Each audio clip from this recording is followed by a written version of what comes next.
Assalamualaikum warahmatullahi wabarakatuh. Halo Sobat Jeep, berjumpa lagi dengan saya untuk melanjutkan materi tentang pembekuan ikan. Pada materi sebelumnya, kita telah membahas tentang pembekuan, produk, dan alat pembekuan. Pada bagian ini, kita akan membahas tentang laju pembekuan yang meliputi kecepatan pembekuan, beban kalor, dan faktor-faktor yang mempengaruhi pembekuan.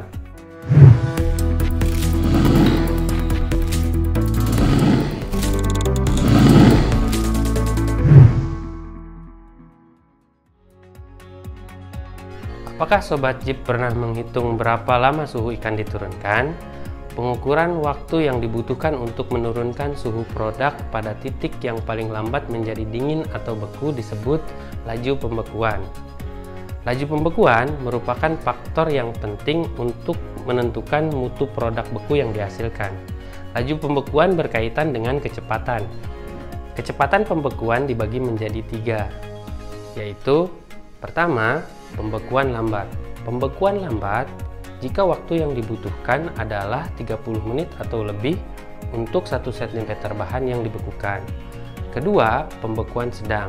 Pembekuan sedang jika waktu yang dibutuhkan adalah 20-30 menit untuk 1 cm bahan yang dibekukan. Ketiga, pembekuan cepat. Pembekuan cepat jika waktu yang dibutuhkan kurang dari 20 menit untuk 1 cm bahan yang dibekukan. Pembekuan lambat akan menghasilkan kristal-kristal es dengan jumlah yang lebih sedikit tetapi dengan ukuran yang lebih besar. Ukuran kristal es yang lebih besar berpeluang menusuk dan merusak sel-sel jaringan pangan sehingga menyebabkan sel kehilangan air dan kehilangan keteguhan tekstur. Sebaliknya, pembekuan cepat akan menghasilkan kristal-kristal es dengan jumlah yang lebih banyak tetapi ukurannya lebih kecil.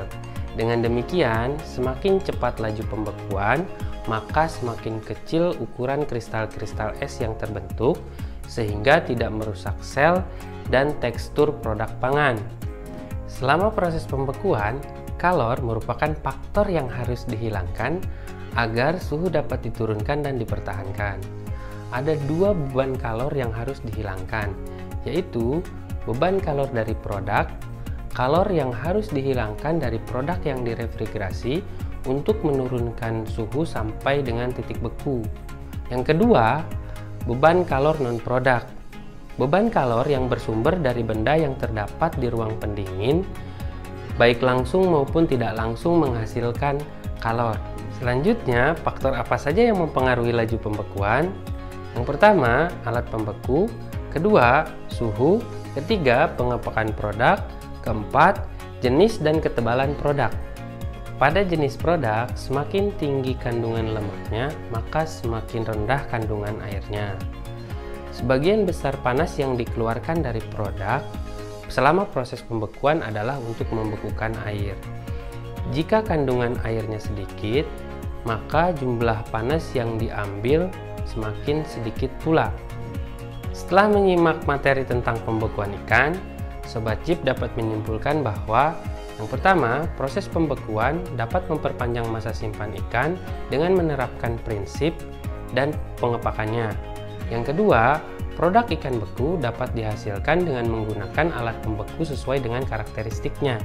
Ketiga, laju pembekuan harus memperhatikan kecepatan dan faktor-faktor yang mempengaruhinya.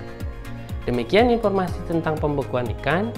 Jika Sobat Jeep tertarik dengan konten kami, silahkan simak video-video kami selanjutnya. Wassalamualaikum warahmatullahi wabarakatuh. Salam Jeep!